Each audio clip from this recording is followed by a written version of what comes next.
Colleagues, we meet at a time when our members face an unseemly, relenting series of cuts in jobs, pay and pensions.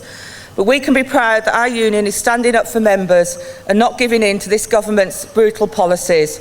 So the first thing that I want to say is a sincere thank you to you all and the rest of the union's reps in the offices for your fantastic work in delivering the industrial action we have been engaged in over the last few months. We are in the middle of a real fight and we've got a lot more to do. But so far, it's been a display of determination and solidarity, standing united against this arrogant government's lies and brutal attacks on working people. 2012 was a tough year for our union and for many members personally too. Members struggling to make ends meet, faced with a pay cap, cuts in tax credits, while energy, food and travel costs soar. We've seen job losses, living standards are falling, the pay freeze has hit the lowest paid hard, and our commercial sector members have suffered that for longer than most.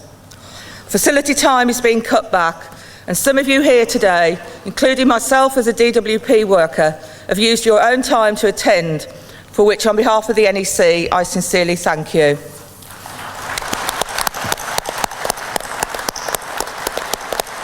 Conference austerity policies mean a direct attack on all working people, on their pay, their living standards and public services. We're seeing an attempt by the Tories at using their hopefully short rest of time in office to carry out a scorched earth policy.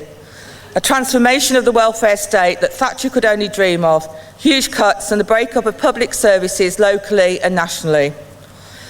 On our side, regrettably, some of the largest unions have again been lacking in their response, almost invisible. The Labour Party also says little, hoping to benefit from the Tory divisions, but with only austerity light as their alternative policy, even when it's becoming more and more obvious that austerity isn't working. We as a union have been under enormous pressure. Individually, reps are dealing with higher workloads of personal cases on top of our organising and campaigning work, and all at a time when facilities are being cut.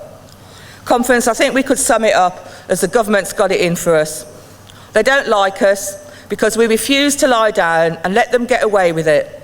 We are an obstacle on their path towards their aim of the full-scale privatisation of the civil and public services. Over the last year, as in previous years, PCS has been at the forefront of the opposition to this brutal government. We have consistently opposed the idea that austerity is the solution to the nation's ills, while others have told us nothing can be done to stop the Tories and their Lib Dem friends. And hard though it has been, we are making a difference. Over the last year, Action and Ballots for Action in civil service groups and the commercial sector have saved jobs, raised pay and won other concessions. This is not a coincidence. Campaigning works and action gets results. And on tax justice too, the scandal of big business and wealthy individuals dodging their taxes is now high in the public consciousness. And we are a voice for decency in the nasty debate over welfare that has whipped up hatred against claimants and people with disabilities. We know that we're facing the hardest fight of our lives. It is inevitable that shifting this government will take more organisation and action. We'll debate tactics in our national dispute shortly, and that's a vital debate we must take out into the wider union over the coming months. Conference, over the year we've also continued to work hard to build a coalition of unions that can exert the pressure needed to change the government's broad policy.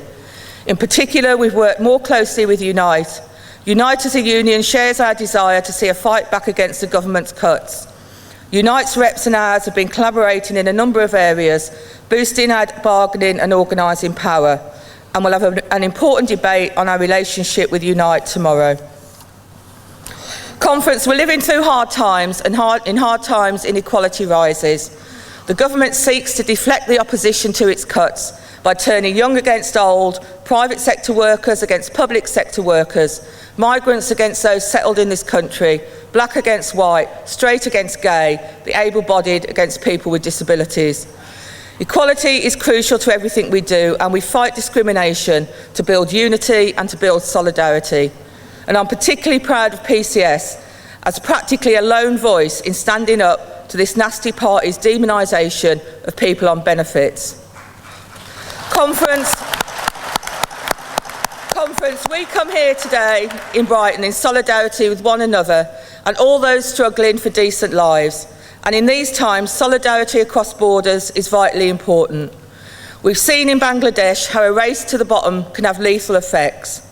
And our government and other politicians express concerns for the lives of people in poor countries, but it's absolute hypocrisy. These are the same people who lead the way in cutting back on health and safety and deregulated industry in the name of the market. And I'm pleased to say that there's a motion on our agenda on that issue later this week. Colleagues, in drawing to a close, I'd like to repeat my thanks to you and all the activists back in the offices for the work you do. I'd like to thank the National Executive Committee for their hard work throughout the year, and on behalf of the incoming NEC, affirm our commitment to do all we can to carry out the policies we will democratically determine this week. I'd like to thank our General Secretary, Mark Sawatka, for his support and comradeship during the year, to Chris Boff, the Assistant General Secretary and Treasurer, for keeping our finances on the straight and narrow, and to Kevin McHugh, Deputy President, for his consistently sunny disposition and good humour. And finally, I'd like to wish Hugh Lanning, our outgoing Deputy General Secretary, who is leaving us, send our sincere best wishes for the future, and to thank him for his years of service to PCS and the predecessor unions. And we will be hearing from Hugh later on in the conference. Colleagues, in conclusion, over the coming year, we need to be resolute and strong. I know that our union has some of the best reps in the trade union movement. We must continue to be bold, continue to stand firm for what we believe in, and I wish you all a successful and productive conference.